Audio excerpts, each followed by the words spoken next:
Hello everyone.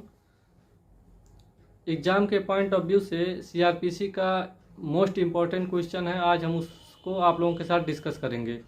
देखिए, question है कि पुलिस को कौन कौन से सेक्शंस में यह पावर दिया गया है कि किसी व्यक्ति को वह बिना वारंट गिरफ्तार कर सकता है। तो देखिए, सीआरपीसी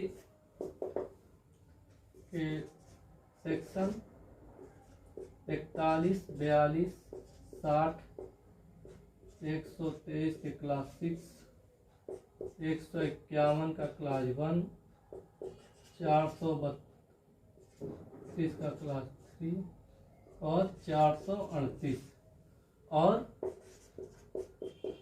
पुलिस एक्ट 1861 का सेक्शन 34। इन सारे सेक्शंस में पुलिस को यह पावर है कि वह किसी को बिना वारंट गिरफ्तार कर सकता है। अब जाहिर सी बात है कि जिसको इतनी पावर मिलेगी वो मिसयूज करेगा ही करेगा। तो देखिए, एक केस है गिरफ्तारी से संबंधित, बहुत बड़ी मोस्ट इम्पोर्टेंट एक केस है, DK Basu versus state of West Bengal. DK Basu versus state of West Bengal में क्या हुआ था कि उस समय पश्चिम बंगाल में पुलिस कस्टडी में गिरफ्तार किए अभियुक्तों की मौतें होने लगी थी और बहुत ही गंभीर तरीके से पुलिस वाले अभियुक्त को गिरफ्तार करके और बहुत ही थर्ड डिग्री का बहुत ज़्यादा इस्तेमाल करते थे, जिसकी वजह से बहुत गंभीर चोटें अभियुक्त को लगती थी और इसके वजह से उनकी मौतें हो जाती थी। और भी बहुत सारे दिक्कतें होती, किसी का हाथ तोड़ देना मार के, किसी का पैर तोड़ देना मार के, इस तरीके से बहुत ज़्यादा होने लगा था। तो इस केस में क्या हुआ था कि पुलिस जो अपने पावर का मिसयूज कर रही थी, इस केस में इसी को देखते हुए कई सारी गाइडलाइंस कोर्ट ने जारी किए। उसमें से कुछ गाइडलाइंस हम आपको बताएंगे और बाकी आप डाउनलोड करके नेट से और पढ़ सकते हैं। तो देखिए, पहला जो था वो कि गिरफ्तार किए गए अभियुक्त के साथ बदसलूकी नहीं की जाएगी। कोर्ट ने साफ साफ कहा है कि अगर पुलिस किसी अभियुक्त को किसी भी मामले में अगर गिरफ्तार करती है तो उसके साथ बदसलूकी नहीं करेगी। और अगर पुलिस किसी व्यक्ति को गिरफ्तार करने जाती है तो प्रॉपर ड्रेस में रहेगी और नेम प्लेट के साथ पुलिस जाएगी। और देखिए, दूसरा केस है Joginder Kumar versus state of UP. इस केस में क्या हुआ था कि एक वकील साहब थे, तो पुलिस वालों ने उनको गिरफ्तार करके और थाने में रखा हुआ था।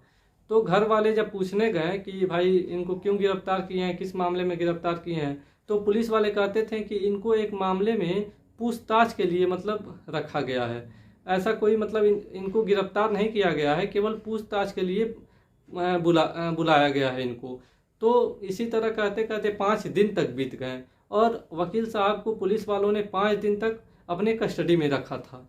फिर 5वें दिन घर वाले कोर्ट गए और कोर्ट में जब यह बात बताई तो जज साहब ने न्यायालय जो थी, वहाँ के जो जज साहब थे, उन्होंने तुरंत निर्देश दिया कि वकील साहब को तुरंत छोड़ने का निर्देश दिया। तो पुलिस वालों ने वकील साहब को छोड़ा और फिर कोर्ट ने एक सख्त गाइडलाइन जारी किया कि अगर आगे से पुलिस वाले किसी भी वकील के साथ या किसी अन्य व्यक्ति आम आदमी के साथ अगर ऐसा करती है तो उसके खिलाफ सख्त से सख्त विभागीय कार्रवाई की जाएगी।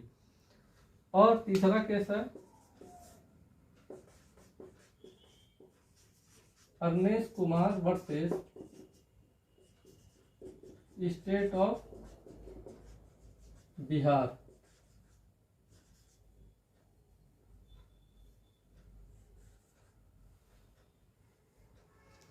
तो देखिए, Arnesh Kumar versus state of Bihar, इस केस में कोर्ट ने कहा है कि पुलिस वालों को जो अपराध होते हैं उसकी सज़ा 7 साल से ऊपर है, उस पे ज़्यादा उसकी गिरफ्तारी पे ज़्यादा जोर देनी चाहिए। और जो 7 साल से नीचे की सज़ा है अपराध की, उस पे गिरफ्तारी एक अपवाद के रूप में देखना चाहिए।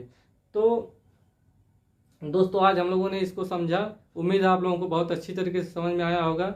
अगर आप लोगों को यह वीडियो पसंद आई है तो प्लीज़ वीडियो को लाइक कर दीजिए और चैनल को सब्सक्राइब कर लीजिए। और आपके फ्रेंड्स या रिलेटिव में कोई लॉ की पढ़ाई कर रहा हो तो आप उसको इस वीडियो को शेयर भी कर सकते हैं। Thank you friends.